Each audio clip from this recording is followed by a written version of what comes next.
तो जय हिंद। आज की डिफेंस अपडेट वीडियो में एक बहुत ही ज़्यादा इंपॉर्टेंट टॉपिक के ऊपर डिस्कशन करने वाले हैं। तो अभी फिलहाल साउथ कोरिया के द्वारा अपना जो KF-21 फाइटर जेट है उसके तीसरे प्रोटोटाइप को रोल आउट किया गया और उसकी फ़्लाइट को भी कंडक्ट किया गया है।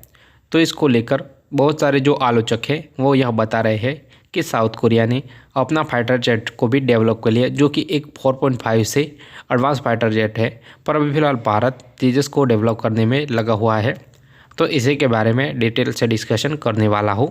तो अगर आप मेरे डिफेंस चैनल पर नए हैं तो प्लीज़ मेरे डिफेंस चैनल को सब्सक्राइब करें, बेल आइकन दबाना ना भूलें और कमेंट सेक्शन में जय हिंद जय भारत जय लिखिएगा। तो आज के डिफेंस अपडेट वीडियो शुरू करते हैं। तो जो साउथ कोरिया के द्वारा KF-21 के ऊपर जिस तेज़ी से काम किया जा रहा है वो बहुत ही ज़्यादा इम्प्रेसिव है। तो साउथ कोरिया ने 2015 में इस प्रोजेक्ट को चालू किया था।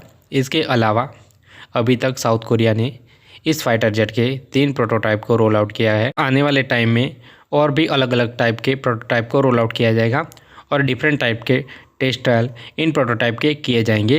तो साउथ कोरिया का 2026 तक प्लान यह है कि इन अलग अलग प्रोटोटाइप के ऊपर अलग अलग टेस्ट ट्रायल किए जाए। तो अब हम मुद्दे के बारे में बात कर लेते हैं।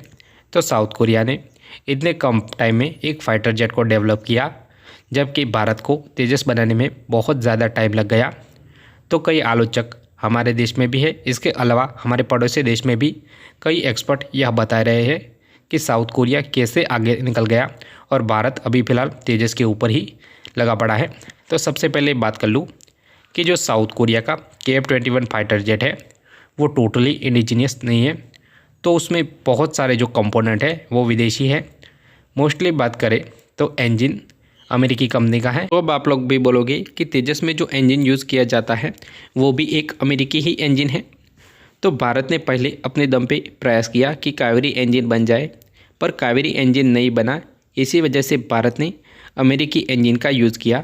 तो अगर भारत का पहले से ही प्लान होता कि अगर फॉरेन इंजन का यूज़ किया जाना है तो भारत उतनी एफर्ट और उतने पैसे कावेरी इंजन में ना लगा के पूरा ध्यान तेजस में ही लगा देता और दूसरे देश के पास से इंजन लेके इस फाइटर जेट को पहले ही डेवलप कर लेता।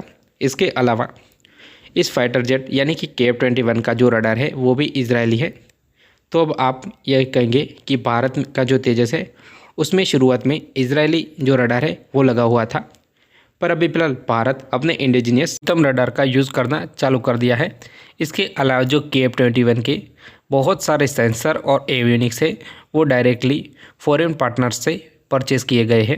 इसके अलावा बहुत सारे ऐसे भी क्रिटिकल कंपोनेंट है जिसको दूसरे देशों की टेक्नोलॉजी के थ्रू बनाया गया है।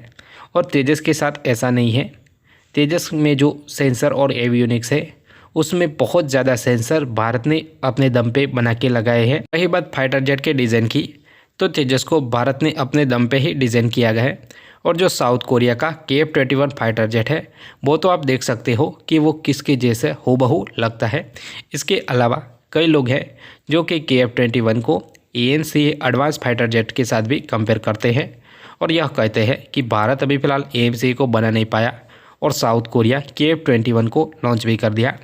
तो आपको बता दूं कि जो अमका है वो KF-21 से बहुत ही ज़्यादा एडवांस और स्टेल्थी फाइटर जेट होने वाला है। तो ANC का कंपैरिजन साउथ कोरिया के KF-21 के साथ किसी भी तौर पे पॉसिबल नहीं है, क्योंकि अमका एक टोटली इंडिजीनियस फाइटर जेट होने वाला है।